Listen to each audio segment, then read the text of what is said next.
Hi and welcome back to another Amazon selling video. If you're new to my channel, my name is Nikki Kirk and I've been selling on Amazon for 6 years, all out of an RV.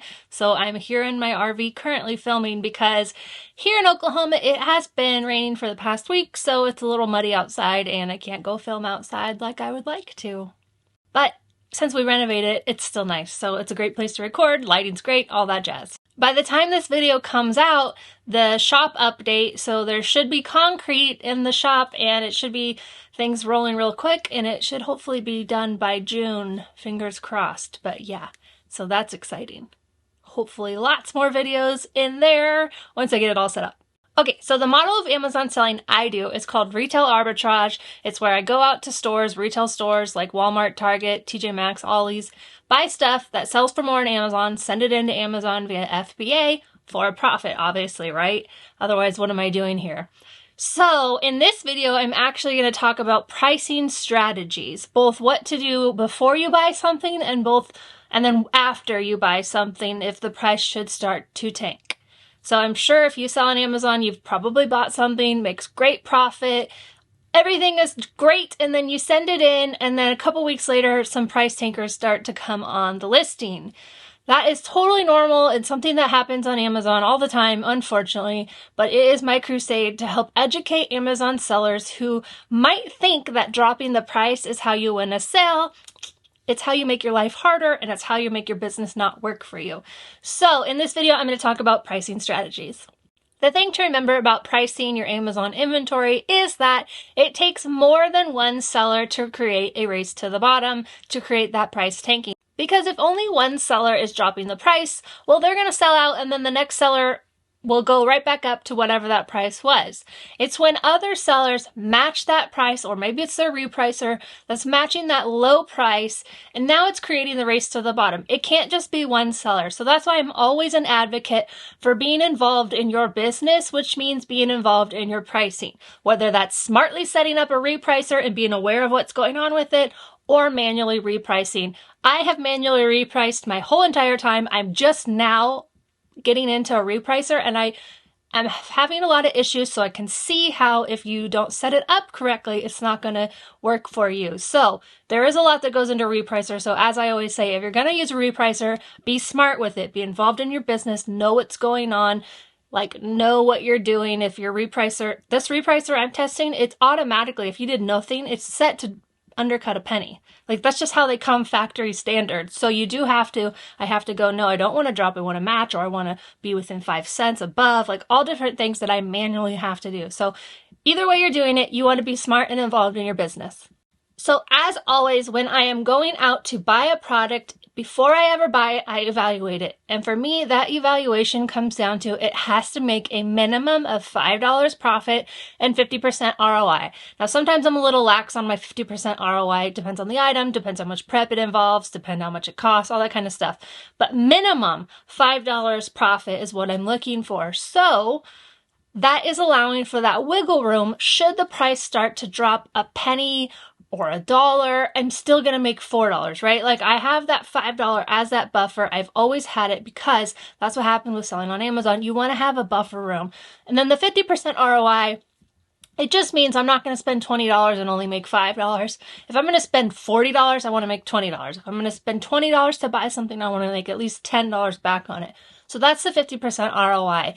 Now, like there are times when I'll buy something for $12 and it makes $5. Like that's where I'm a little bit like, depending on this is easy, I got a slap sticker on it and it's ready to go. Or if it's involved with more prep, I'm going to make sure that that ROI is there because my time is valuable, all that jazz. So that's where that comes in. Having that rule, whatever that rule is for you, that buffer room will really help you so that you don't have losing money on this Amazon business. The other thing I factor before I buy is how widely available is this? If this is a toy that I'm staring at Walmart toy aisle and there's 20 of them right there, I know that every other seller can also find it. So it's pretty widely available, meaning that unfortunately there's some price tanking that's going to happen on it. If there's, say it's a case pack of plush, and this only one plush is hot, and there's like 5 of the other ones, one of these others, right? And one of them makes good money. Not only that, you can't find it everywhere. Sure, they carry them at Walmart and Target, but they're always sold out. that means that item is a little more safer. The price is going to be more stable because there's limited supply of them. The demand is now higher.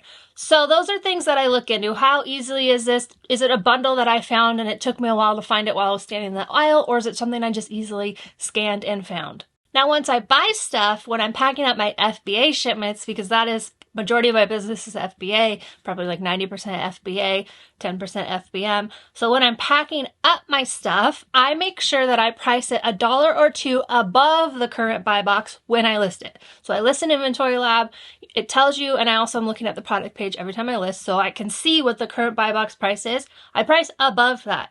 Why? If, for whatever reason, that current buy box is a low seller and they sell out, then I'm going to be priced above, and I'm not going to be that low ball seller where I'm the one who is potentially causing that race to the bottom when the price has gone up. So again, I price everything high. The reason is, now, if you sell an FBA, you know this. Hopefully you know this. Once your stuff gets to the warehouse, it's going to move around and transfer. It's called FC transfer. Just because Amazon had you send it to Dallas doesn't mean that's its end location. They wanted you to send it to Dallas. That's just where mine go. And then after that, they're going to spread them around, maybe other Southwest warehouses. So things are moving around, and that is generally takes like 2 to 3 weeks for that stuff to happen before it becomes available. So FC transfer, I don't want to be lowballing because, as I'll later explain, that doesn't mean you're going to win the buy box. And so you're just doing yourselves a disservice. So I don't start touching my prices once I've sent stuff in above the buy box until my items are done transferring around that FC transfer. Okay, so now you've sent your stuff in, you have it priced high, it's going to make good profit, $5 minimum, all that, right? Now you see the price has started to tank. Now what? So this is after now, right? We're kind of stuck with it. What do we do? First, I use Keepa to look how much the lowball sellers have. Now again, like I said, if stuff is transferring around, I'm not even touching the price. I'm letting it do its thing. It's moving around. It's not going to sell anyways. I mean, yes, it will sell if it's a hot product, but it's not something that I'm worrying about readjusting my pricing at the moment. So even my repricer is set like that. It's not touching my prices until my stuff is available. You can set them up really smartly, you guys. Okay. If you see the price start to tank and your items are available, you want to head to the product page of the product and look at how much it has in stock. So you can see this on Keepa. You can see it both in the app. This is the paid version. In the app and on desktop. I tend to use Keepa in the app when I'm in store, and at home I'm always looking at it on a desktop just because it's a lot easier for me. So let's look at an item I have an example of. So this is an item that I've sold in the past. You can get them from Walmart. You obviously buy them separately and then you bundle them. You can get them from Walmart for sometimes $5. I think they might be like $7 or $8 each. There was a whole like thing that they were going to get rid of them, but they're still there, so I'm not sure what that's about. But anyways, so on here, this is Rev Seller Box right here, if you're not familiar with what that is. Over here, if I click this pop out to see more offers, you're going to see how many they have. So the current buy box winner is Prime Picks LLC, a relatively new seller because they only have 3 ratings and they have 4 in stock. I don't know, why did that disappear? So anyways, theirs is from Keepa. You can see they have 4. Then we have a collectible like new. We're not worried about them again. So if you're selling retail arbitrage like I am, you're selling like new, or not like new. You're selling new, not like new, that's used. New items. So we don't care about the collectible. We don't care about the used. We just care about new. So again, we don't care about that one, even though they just have 1. Now this Farm Wheel seller, again, a newer seller, only 3 ratings. They're priced at $15 for some reason, but you see the date. They're charging for shipping. And not only that, the fastest I can get it, I'm recording this on April 28th, and it's telling me that the fastest I can get it is May 5 to 22. That's a huge window. So that's for FBM. It has a window, right? And that window is based off of you, the seller's handling time. So that's a huge window. So they're probably not going to win the buy box. Not only that, because they are charging for shipping. Amazon prefers free, fast shipping to the customer. So this is not fast nor free. So that's why they, even though they are low price and in stock, they are not winning the buy box. But they have 5. Should they be the one who was in the buy box at $15, 5 of them, let them sell out. 100,000 rank toy. That is a great rank. It's going to sell out. Don't worry about it. Again, we have a collectible like new. Then we have some more low sellers. So again, the buy box price over here was $30, and now we've got a $5. So really, what's that? $26. Again, huge shipping window time. If you're gonna FBM, you really want to pay attention to your handling times, because your handling time is how fast. So anything, today's Friday, but let's say it was Thursday. Anything I sell on Thursday, I have to ship out Friday. So everything I sold yesterday, I shipped out this morning. Now Friday, until I won't have to ship again until Monday, anything I sell over the weekend. But because they have their handling time so long, it's making me feel like I might not get this for a month almost. So I'm not going to buy it. But if they had shortened their handling time, so like mine, it's only like, I don't know, 5 to 7 days on the slowest, because that's what first class takes, 5 to 7 days. So why would I let the customer think it's going to be even longer? So those are things of why your FBM handling time is important, and why these lower sellers are not winning the buy box. Just want to note that they are lower by like $10 and they're not winning the buy box. Again, we've got all these new sellers, FBM and charging shipping. Finally, we've got a 32 seller here. But you can see here on Keepa that they have 2 and 4, and this one has 3 and 5. So these sellers here are waiting out, and you can see I can get it real fast, but they are waiting out the lower seller who is currently in the buy box. And this buy box is given to the FBA seller. I can see that because it ships from Amazon FBA. So you want to use Keepa to see how many they have. Now, just as I was like identifying those, there's no reason for me, if this was me, this Prime Picks LLC, if this was me, or maybe I'm the $32 seller, that's probably a better example. So I see the buy box is at $30 even, but mine is currently priced at $32.99. I would leave it at $32.99 because I can see that this FBA seller only has 4 and they are going to sell out probably over the weekend. So I'm just going to wait them out. If you're only in your manage inventory and you see that there is a $30 buy box right now and you hit match it and you're going to go down to $30, well, maybe you need to cut it loose. I don't know, but you don't need to, because you don't know how many they have. They could just have 1. They could have 1 and it's used for whatever reason. Like, there's all different things that you don't know until you click into the product page. And so that's why it can be overwhelming if you have a lot of stock, but if you just sort by available, which is what I do, I sort by available. So the ones I have the most stock available, that's where I'm going to start my repricing journey. And I go through my managed inventory like that. So I click through. I don't just blindly match whatever it is. So say I have something for, my price is $24.99. I see that it's currently featured offer from a managed inventory of $19.99. But then I click through and I see they only have 1. And the next seller is $24.99. So there's no reason for me to drop my price. I'm going to let that one sell out. Okay, here is another example. So let's say that I was going to my price for this thing is $24.99. I can see the current buy box is suppressed. So you see that right here, that's the suppressed buy box. That does not matter. If anything, that just means that you can get more money for your item. A lot of people freak out and they try to drop the price to get the buy box back. People are going to buy it. I will tell you, I sold out of these a couple weeks ago. So people are going to buy it with the buy box suppressed. It just means more profit to you. Don't think of it as a bad thing. So we're going to click here and see the buy box. So you can see there's a seller with $19.99, but they're not winning. Again, they're charging $60 for shipping. No wonder they're not winning that buy box.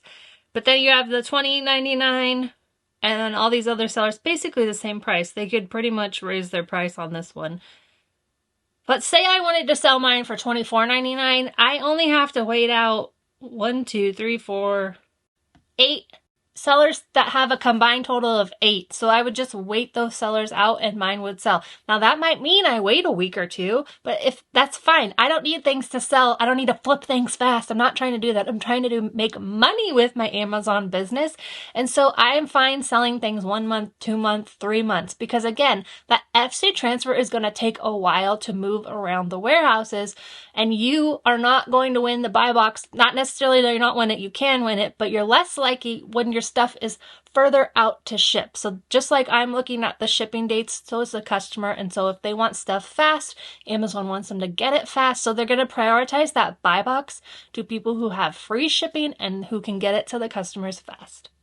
Now, let's say, for example, I clicked on a product and suddenly that low price seller has thousands. Well, They probably got it wholesale. They probably got it for really cheap. They can afford to go lower. And maybe they have something with the brand where they have to price at a certain price. Or maybe they have an expiration date that is coming up fast and they're trying to offload it. All of these are reasons that you don't necessarily want to match that lowest price. But if the person has 1,000 and you're not ready to wait them out for a couple of months, then you got to do what you got to do, and you might need to drop the price, cut your losses, and run. Maybe you want to ask for them back. You can do all kinds of things. I have asked for stuff back and ended up FBMing it because I didn't want it to sit in the warehouse for months on end. So it's all a part of your business, and when that does happen, when all of a sudden Amazon comes on with 1,000 of them, it's a sucky situation that you either got to sit and wait on them or just price to move them. If you see that there's like this Asper cream, for example, if I happen to see that there were sellers undercutting, there's not a lot of sellers on this. If you can find them at Ollie's still, that's where I got them. But if you see like one seller is undercutting and one other is matching, or it's a reprice or whatever, you can just let those sellers wait out. This is like price taking, funnily enough, is not really an issue during Q4 because things sell so fast that those low ballers sell out. And so you don't even have to worry about those low price tankers who don't want to make any money. You just let them sell out. The rest of the year, some products will. The low ball sellers will sell out fast. Maybe they won't. It just depends on the item's rank. But I always recommend using Keepa. Anytime something seems too good to be true, you want to check out Keepa to see, was it always selling at that price? Was it always that rank? Like, you want to know the history of it so you know whether or not you should buy a lot of them. If there happens to be a large seller who had a lot of them, which you can see in the offers on Keepa, the historical offers, that they just like sold out and now all of a sudden they could come back on with a lot more. So just things you can read into knowing Keepa to help you make your decisions on the front end, and then using it to know how much stock they have. If you don't want to pay for Keepa, which I highly recommend you do, but if you don't, there is a free Chrome extension called How Many with a question mark. I think you get 10 free a day. It'll tell you how many the other sellers on a specific product page will have. So that's a Chrome extension called How Many.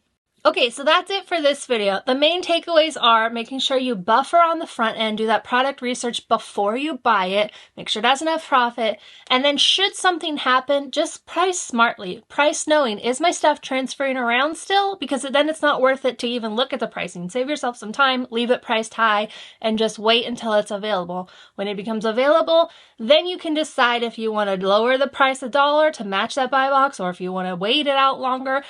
But be smart with your pricing. Go to the product page, see what the sellers have, see how new they are. New sellers tend to be the price tankers. They either have just launched or a very limited number of reviews.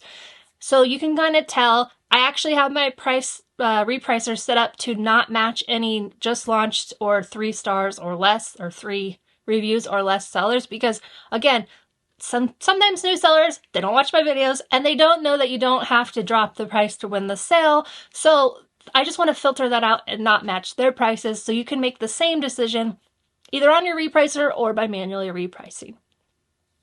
Hope this video was helpful and encouraged you to just be active in your business, know what's going on, and most of all, make money by not tanking the price.